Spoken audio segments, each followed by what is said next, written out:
सभी भक्तगण जोड़ेंगे दोनों हाथ, झुकाएंगे माथ, ओंकार बोलने के साथ में कनिष्ठ परमात्मा का स्मरण।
छुआ, कमल ने पानी को छुआ। कमल में ही जल भरा है और उसी में, उस सरोवर में कमल खिला है। दूसरा यात्री वह होता है, वह देखता है जल में तो कमल खिला है, भैया जल में तो कमल खिला है, लेकिन कमल पर जल नहीं है। फिर उसकी दृष्टि जाती है, फिर उसकी दृष्टि जाती है कमल की और सूक्ष्मता पर, और वह निहारता है कि कमल की पंखुड़ी पर पानी की बूंद है। कमल की पंखुड़ी पर पानी की बूंद है। फिर विचार आता है, फिर विचार आता है, कमल ने तो पानी की बूंद को छुआ भी नहीं। जल में कमल है, सत्य है, लेकिन कमल ने पानी की बूंद को छुआ भी नहीं। लहरों से ज्यों ही पानी कमल पर आता और कमल और ऊपर हो जाता, और ऊपर होता जाता। जितना अधिक पानी आता, कमल उतना ऊपर होता। पानी बरसता भी, पानी की बूंद कमल पर गिरती, लेकिन कमल उसको छूता नहीं। सभी को दिख रहा है कमल जल में है, कमल पर जल है, लेकिन सूक्ष्म दृष्टि से देखा जाए तो कमल जल में तो है, लेकिन कमल ने बूंद का स्पर्श भी नहीं किया है। ऐसे ही संसार रूपी सरोवर में सम्यक दृष्टि जीव रहता है, कमल के समान रहता है। अनेक जीवों को दिखता है कि भैया घर में रह रहे हैं, एक भैया दुकान चला रहे हैं, लेकिन कभी कभी ऐसी रहस्यमयी बातें चलती हैं, पता कि वे घर में रह करके भी घर में नहीं रहते, दुकान में रह करके भी दुकान में नहीं रहते। जल में कमल पर, संसार में सम्यक दृष्टि रहती है। सरोवर में कमल निर्लिप्त रहता है,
सेवा अच्छे से करता है। एवं ही इसी तरह मोक्ष कामेन, मोक्ष की कामना करने वाला, मोक्ष को जानने वाला क्या करता है? जीव राजा। क्या है? आत्मा रूपी राजा, यानी जीव राज से क्या कहता है? हे जीव रूपी राजा को ज्ञातव्य, जानो। किसको जानना है? हमको धन जानना है, तो धन रखने वाले राजा को चाहो, और ध्यान जाना है तो जीव राजा को चाहो। इसलिए आपसे हम कह रहे हैं ज्ञातव्य, जाने, पुनः यानी फिर से, चा माने और, तथैव उसी तरह श्रद्धातव्य, श्रद्धा करे, तू चा सा एव, तू माने नियम से, चा माने और, सा माने वह, एव माने ही, उसके बाद ही अनुचारितव्य, उसका अनुचरण करे और उसमें तन्मय हो जाए। अब आते हैं अपने विषय पर कि अगर मुझे डॉक्टर पर विश्वास नहीं है, अगर मुझे वैद्य पर विश्वास नहीं है, तो हम दवाई ले लेंगे लेकिन खाएंगे नहीं। क्या? अगर मुझे वैद्य पर, डॉक्टर पर विश्वास नहीं है तो दवाई लेना आसान है, दवाई मेडिकल से लाना आसान होता है, लेकिन दवाई का सेवन करना, उस पर श्रद्धा करना, बोलो, कठिन होता है। ऐसे ही पूज्य गुरुवर समझा रहे हैं कि दवाई लेने के लिए, अपना रोग सहन करने के लिए सबसे पहले डॉक्टर पर विश्वास होना चाहिए है। किस पर विश्वास होना चाहिए? है? सबसे पहले डॉक्टर पर, वैद्य पर विश्वास हो, वरना पता नहीं किस प्रकार का इंजेक्शन लगा दे, पता नहीं कौन सी दवाई दे दे। विश्वास नहीं है तो दवाई फायदा नहीं करेगी। सबसे पहला गुण है मेरी ठीक होने का, स्वस्थ होने का, कि पहले आप श्रद्धा कीजिए। किस पर कीजिए? पहले डॉक्टर पर विश्वास होना चाहिए, वैद्य पर विश्वास होना चाहिए, फिर उसके बाद दवाई मिलेगी, फिर विश्वास जागेगा और सेवन करेंगे तो हमारा रोग ठीक हो जाएगा। इसीलिए पूज्य आचार्य भगवान कह रहे हैं, अगर धन चाहिए है तो हम क्या करते हैं? सबसे पहले कंपनी देखते हैं। क्या करते हो? आजकल जॉब करना होती है तो सबसे पहले हम लोग क्या करते हैं? जॉब के लिए अप्लाई करते हैं, कभी बॉम्बे वाली कंपनी में, कभी पुणे वाली में, कभी दिल्ली वाली में। बोलो ना अंकिता, पक्का है ना? एक ही जगह तो नहीं करते थे, किसी ने ऑफर दिया और आप तुरंत जॉब पर चले गए, ऐसा होता है क्या?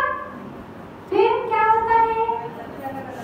अलग जगह हम पहले जॉब के लिए अप्लाई करते हैं, उसके पश्चात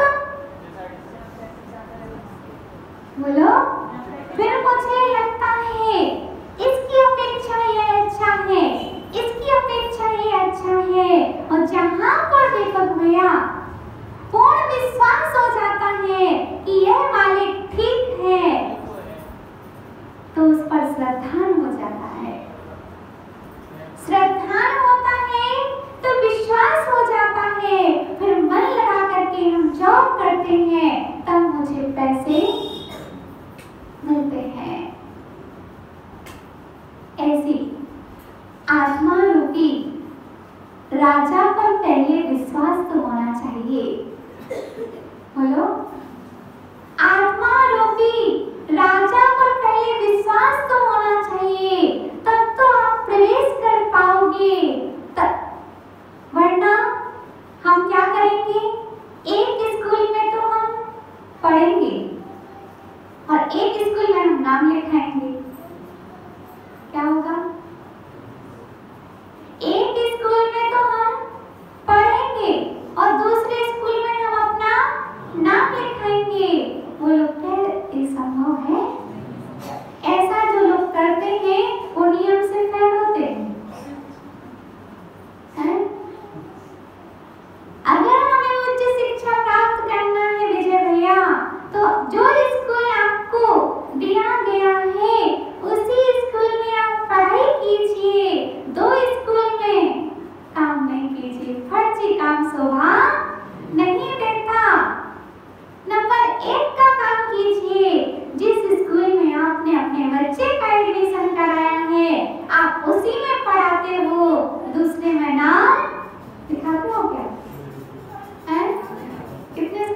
लिखवाया नाम? एक ही स्कूल में नाम लिखवाया है। क्यों लिखवाया है? अगर दो में चलाएंगे तो बोलो ना, बच्चा पढ़ नहीं पाएगा। अरे भैया, हम बच्चों को तो समझा लेते हैं कि जिस स्कूल में हमने नाम लिखाया है, जिस क्लास में आप पढ़ते हो, आपको उसी क्लास में पढ़ना है। लेकिन मेरा नाम कहाँ लिखना चाहिए है? आत्मा रूपी स्कूल में मेरा नाम लिखाया गया। आत्मा रूपी स्कूल में मेरा नाम लिखाया गया था और मैं पढ़ रहा हूँ शरीर रूपी स्कूल में। क्या कर रहा हूँ? ले तो वही जाना है, श्रद्धा की ओर, विश्वास की ओर। बच्चा एक स्कूल में पढ़े और हम किस किस में पढ़ रहे हैं? किस किस में पढ़ रहे हैं?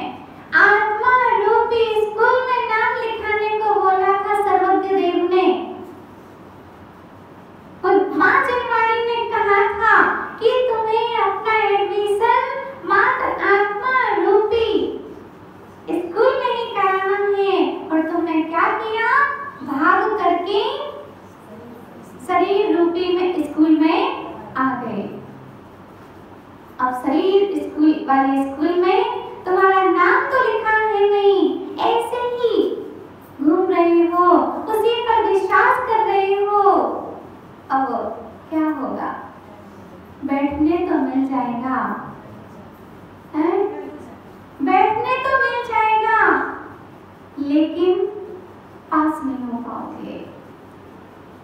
जो बच्चा अपनी क्लास को छोड़ करके, भैया, जो बच्चा अपनी क्लास को छोड़ करके दूसरी क्लास में बैठता है, वो क्या पास होता है? बोलो ना, नहीं होता है। आपकी दुकान सोने की है, आप सोने की दुकान छोड़ करके आप सब्जी मार्केट में बैठने लगो तो क्या होगा? सोना बिकेगा? पता नहीं कौन लेकर के चला जाएगा। ऐसे ही ये आत्मा रूपी स्कूल में मेरा नाम लिखा है और हम शरीर रूपी स्कूल में पढ़ रहे हैं। अब होगा क्या? वहां पर चंचल बच्चे रूपी दो आंखें हैं। मैं आपको जहां देखना नहीं चाहिए वहां दिखाने ले जाते हैं। इस शरीर रूपी स्कूल में,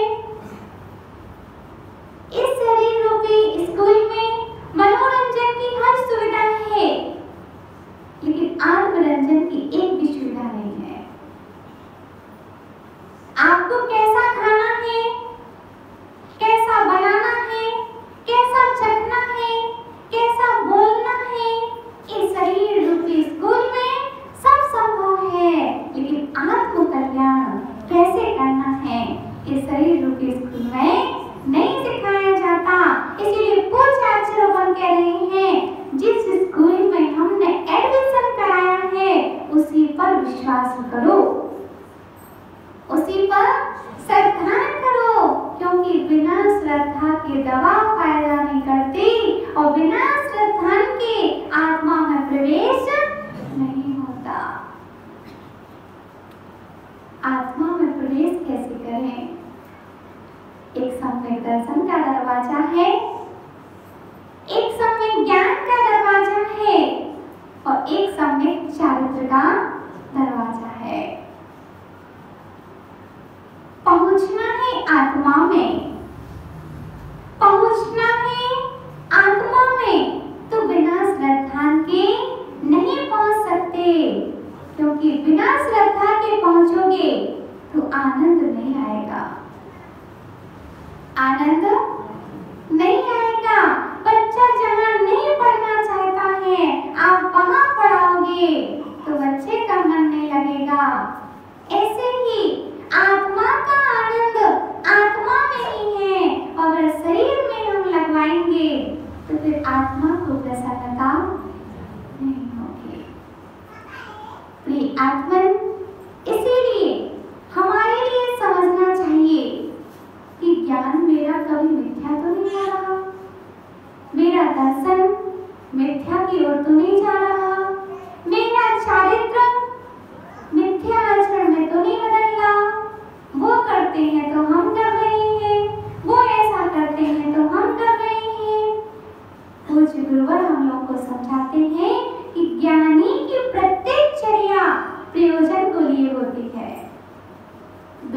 प्रयोजन की कोई क्रिया नहीं होती है। सम्यक दृष्टि जीव बाहर में भी सम्यक आचरण करता है और अंदर में भी सम्यक आचरण करता है। सम्यक दृष्टि जीव पानी में जीव को देखता है, पानी छान कर प्रयोग करता है। बुरा नहीं लगे तो एक बात बोले, बोले नहीं लगेगा बुरा? आप लोग पैर धोते हो ना मंदिर के बाहर, वहां पर क्या लगा है? छन्ना लगा है, थैली लगी है। आज उसको गौर से निहारना है, बहुत गौर से निहारना भैया, बहुत गौर से निहारना। एक सूक्ष्मदर्शी भी ले आना। आज हमने जब कमंडल से हम लोग पैर धो रहे थे, एकाएक उस पर नजर गई तो पूरी उसमें काली लगी हुई है। पैर धोने के लिए हम प्रयोग करें, कौन कौन नहीं धोता पैर? सभी धोते हैं, लेकिन उसकी जीवानी कौन डालता है? बोलो, यहाँ तक कि थैली बदलने वाला कौन है? हैं? रोज बदलते हो, बिछाने भी डालते हो। फिर हमारी ये औपचारिकता नहीं चल रही है क्या? बोलो ना, सत्य को स्वीकार तो हमको करना पड़ेगा। आज उसको जरा से आप बिल्कुल पास से देखोगे तो जो पानी हम वैसा पी नहीं सकते, तो उससे हम पैर कैसे धोएंगे? पूरी काली लगी हुई है, बाहर से भी हरी हो गई है पूरी हो। इससे अच्छा है कि बढ़िया एक गर्म पानी रखवाओ, गर्म पानी से पैर धो, प्राशुद्ध पानी से धो, तब तो हमारी साधना बढ़ेगी। वरना जो उस मंदिर में चला वो इस मंदिर में चला, वो जैसा वहां थैली लगती है वैसे यहाँ थैली लगती है। सूक्ष्म दृष्टि पर हमको जाना पड़ेगा कि थैली में कितने जीव की हिंसा होती है। घर में भी पानी के छन्ने का प्रयोग तो बताया हमारे आचार्य भगवंतों ने, लेकिन थैली का प्रयोग बोलो बताया क्या? छन्ने का नाम तो बताया, लेकिन आपकी थैली का नाम नहीं बताया। छन्ना कैसा होना चाहिए ये तो बताया, लेकिन पानी की थैली कैसी होना चाहिए ये नहीं बताया। आत्मन सम्यक दृष्टि संसार में रहता है। बोलो भैया, सम्यक दृष्टि जीव संसार में रहता है। कम से कम हम श्रावक के कर्तव्य तो अच्छे से कर लें। बिना कर्तव्य के क्रिया होगी, क्रिया फलदायी नहीं होगी। आत्मन समझने का विषय है। प्राशुद्ध पानी से ही पैर धोने चाहिए हैं, प्राशुद्ध पानी से ही पैर धोने चाहिए हैं। आप उसमें जीव आपके पैर पे भी जा रहे होंगे कुछ, बोलो ना। हम हाथ से तो नहीं मार रहे जीवों को, लेकिन बंधे बंधे तो जीव मर ही रहे हैं। जीवाणु नहीं डालेंगे, उसी में जीव मर जाएंगे, सूख करके मरेंगे। बिछाने नहीं डालने से जीव मरते हैं। श्रावक के कर्तव्य को तो हमें अच्छी से निभाना चाहिए है, सूक्ष्मता की ओर जाना चाहिए है, वरना गाड़ियां तो धुलती रहेंगी, मकान तो साफ दिखेंगे, लेकिन सबसे छोटी चीज वह साफ नहीं दिखेगी। बाहर के परिधान शुद्ध होना अलग बात है और अंदर के परिणाम शुद्ध होना अलग बात है। परिधान हमारे सोले के हैं, परिणाम हमारे सोले के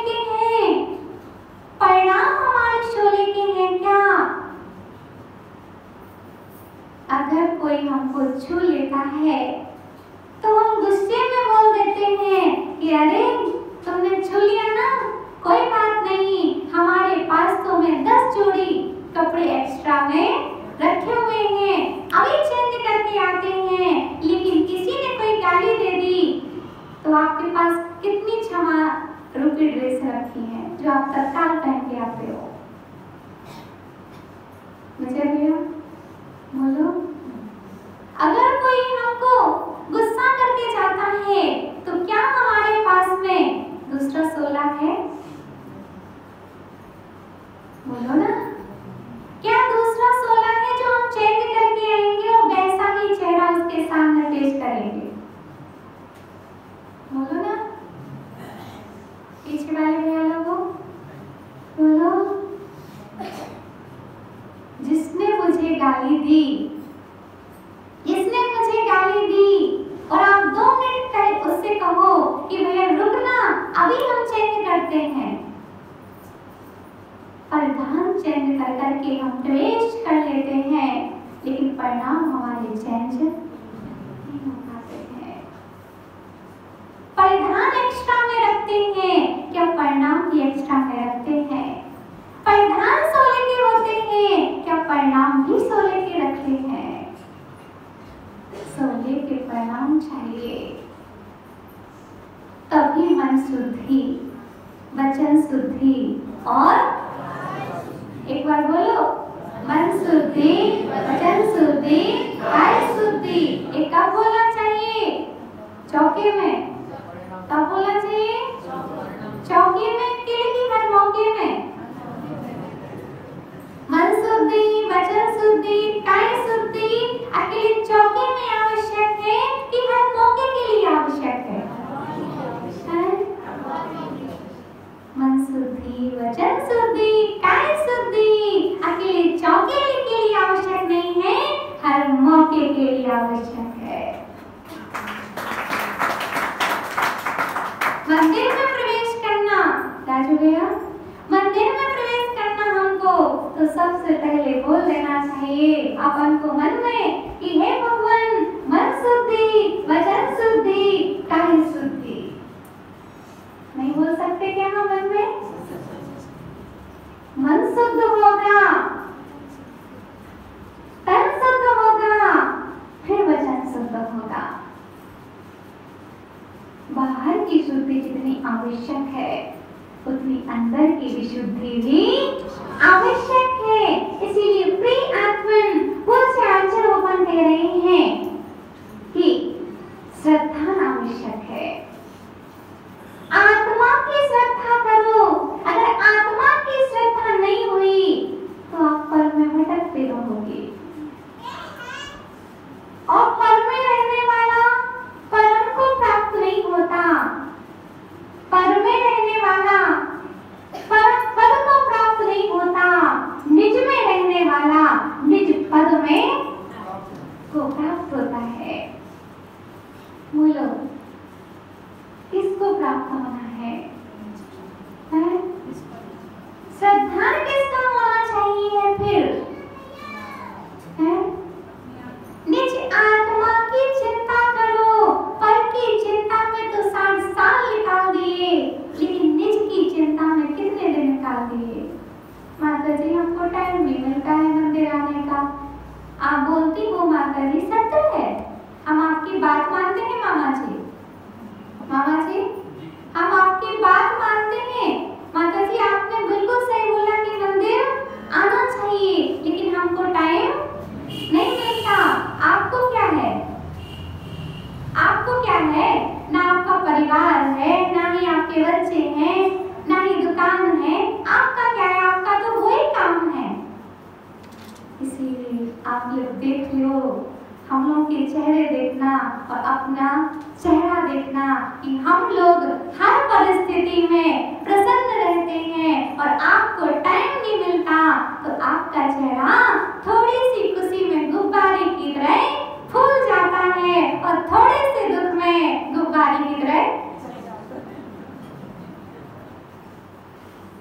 स्थिति। हमको टाइम नहीं मिलता। जब हमारा कोई अपना अस्पताल में भर्ती होता है, क्या? जब कोई हमारा अपना अस्पताल में भर्ती होता है, जब हमको कोई बीमारी होती है, तब हमको टाइम मिलता है। मिलता है कि नहीं? फिर वो टाइम आया कहाँ से? 24 घंटे की 25 घंटे हो गए क्या? पहले टाइम नहीं मिलता, बाद में क्यों मिलता? व्यक्ति जब सुखी रहेगा इंद्रिय सुखों में, तब मंदिर नहीं आएगा, और ज्यों ही उसके ऊपर बताएंगे वह बोलेगा कि माता जी अब क्या करना चाहिए। तो अंत में क्या शरण है भैया? जो अंत में शरण है वो प्रारंभ में शरण है, वह बीच में भी शरण है। टाइम नहीं मिलता तो भगवान भी कहेंगे हमको भी टाइम देने के लिए टाइम नहीं है। आपको गुरुवर के लिए समय नहीं, गुरुवर को आपके लिए समय नहीं। बाद में मनाओगे, फिर बाद में भगवान के पास में विधान करोगे, अर्चना करोगे, भक्तांवर का पाठ चालू करोगे। जब ज्यादा दुख होगा, अरे भैया दुख को आमंत्रित ही ना करो कि दुख को भगाने की आवश्यकता पड़े। लोगी मैडम शक्य है, दुख को आमंत्रण पत्रिका ही नहीं भेजो कि उसको विदाई देना पड़े। और दुख का आना ही उसका जाना है। दुख हो रहा है, दुख हो रहा है, दुख हो रहा है, दुख खो रहा है। इसीलिए कभी ये नहीं कहना कि मुझे दुकान से टाइम नहीं मिलता आने का मंदिर, वरना कभी ऐसा नहीं हो जाए कि आपकी दुकान चलना ही बंद हो जाए, फिर आपको मंदिर में ही आना पड़े। दुकान माता जी मेरी इतनी चलती है कि दुकान से निकलने का समय नहीं मिलता, इसलिए मंदिर नहीं आ पाते। भैया मंदिर नहीं आ पाते, दुकान से निकलने का समय नहीं मिलता, तो फिर जब दुकान चलना बंद हो जाएगी फिर मिलेगा है? पुराना हम बासा पुण्य अपना अभी ग्रहण कर रहे हैं, भोग रहे हैं, लेकिन खत्म हो जाएगा, पता नहीं पड़ेगा। एक सत्य घटना हम देखो भाई आपको बताते हैं कि गड़ा कोटा है, नाम सुना है? पटेलिया जी में बहुत अच्छी प्रतिमा जी विराजमान है, मनोज के पारसनाथ विराजमान है, तीन बहुत अच्छा लगता है। और वहीं पर हम लोग चातुर्मास कर रहे थे 2011 का पूज्य गुरुवर के साथ में, जब हमारी दीक्षा नहीं हुई थी, और हम लोग ऐसे ही जा रहे थे। एक परिवार रोते रोते बिलखते बिलखते आचार्य के श्री चरणों में आया और गुरुवर से कहा, आचार्य भगवान मेरे यहाँ पर इतना सोना रखा था, इतना सोना रखा था, इतनी चांदी रखी थी, इतने पैसे रखे थे, सब पानी बनकर के बह रहा है। तो हमारा दिमाग चला उसी समय, हमने धीरे से कहा उसको बैंक में रखवा दो। क्या बोला हमने? बैंक में रखवा दो, घर में पानी बन करके सोना बह रहा है। ये बिल्कुल साक्षात उदाहरण है, सत्य है। सोना पानी बन करके बह रहा है, लेकिन हमने कहा कि बैंक में रखवा दो। तो उन्होंने कहा दीदी हमने बैंक में रखवा के भी देख लिया, मेरे सोने के बगल में दूसरे का सोना रखा रहेगा, लेकिन मेरा सोना बैंक के लॉकर में भी पानी बन करके बह रहा है। उस समय तो पूज्य गुरुवर कुछ नहीं कह पाए, लेकिन जब हम लोग वापस आए तो गुरुवर ने कहा कि पानी नहीं, सोना पानी बन करके नहीं, ये उनका पाप पुण्य बह रहा था, पुण्य पाप बन करके बह रहा था, ये सोना नहीं बह रहा था।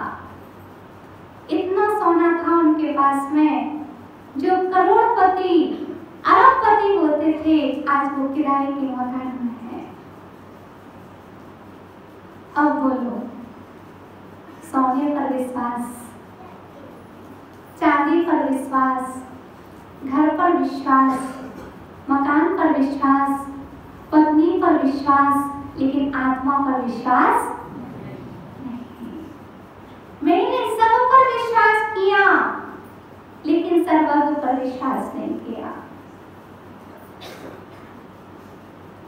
बोलो भैया, मैंने सब पर विश्वास किया, लेकिन सर्वज्ञ पर विश्वास नहीं किया।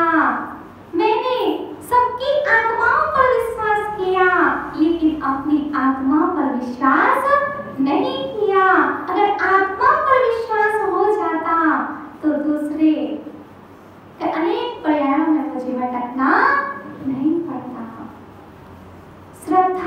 निज आत्मा की,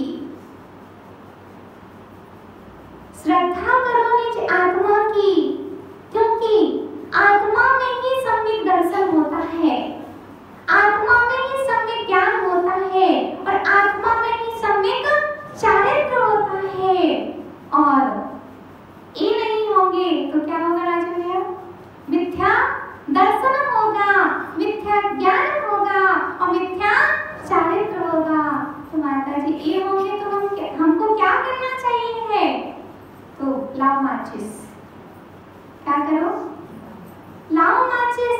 कितने भी प्रकार का कचरा हो, आपके यहाँ पर अलग क्वालिटी का कचरा, आपके यहाँ पर अलग क्वालिटी का कचरा, लेकिन नगर पालिका में सब एक साथ जाता है, वहां पर माचिस लगती है और सब ऐसे ही चाहे हमारी आत्मा में मिथ्या दर्शन का कचरा आ जाए, चाहे मेरी आत्मा में मिथ्या ज्ञान का, चाहे मिथ्या चारित्र का, लेकिन सम्यक दर्शन रूपी आग जब आत्मा में लगती है, ध्यान रूपी जब अग्नि प्रज्वलित होती है, तो सब क्या हो जाता है? जल के भस्म हो जाता है। अब रंग बिरंगा कचरा दिखेगा क्या? आपके घर का कैसा कचरा था? लाल था। आपके यहाँ कैसा था? पीला था। आपके यहाँ कैसा था? नीला था। जल गया तो कुछ भी नहीं, राख हो गया। ऐसे ही चाहे मिथ्या दर्शन का कचरा आ जाए, चाहे मिथ्या चारित्र का, चाहे मिथ्या ज्ञान का, उसमें ध्यान रूपी अग्नि लगा देंगे, ज्ञान रूपी श्रद्धा से, तो फिर क्या होगा? हमारी आत्मा में सम्यक दर्शन की ज्योति जग जाएगी। उस परम ज्योति को मुझे प्राप्त करना है। कितने भी कसायों का कचरा हो, चाहे योग का कचरा हो, चाहे माया का कचरा हो, आग लगा दो। इसकी मात्र ज्ञान की आग उसमें लगा दो, तो ज्ञान अच्छा होगा तो श्रद्धा अच्छा होगा, श्रद्धा अच्छा होगा तो चारित्र अच्छा होगा। आत्मन हमारे लिए इस शरीर का अनुभव नहीं करना है। शरीर पर दृष्टि रखते हैं तो हमारे लिए धूप का अनुभव होता है, छांव का अनुभव होता है, ठंडी का अनुभव होता है, गर्मी का अनुभव होता है, लेकिन जब हम आत्मा पर श्रद्धा करते हैं तो फिर हमें मच्छर, मक्खी, भूख, प्यास का अनुभव नहीं होता है। फिर मेरी आत्मा तो जीवत्व शक्ति से संपन्न है। उसमें चाहे वह खाए तो भी जिएगी, नहीं खाए तो भी जिएगी। उसमें प्रबुद्ध शक्ति भी है, उस आत्मा में जीवत्व शक्ति भी विद्वान है। इसलिए अपनी जीवत्व शक्ति को, अपनी प्रबुद्ध शक्ति को पहचाने, उसी आत्मा पर श्रद्धा करें, उसी आत्मा का आचरण करें। हम सभी भगवान आत्मा है और हम सभी भगवान बन सकते हैं। इस श्रद्धा मेरा मजबूत होना चाहिए। परम पूज्य आचार्य भगवान श्री विभो सागर जी महाराज जी की जय।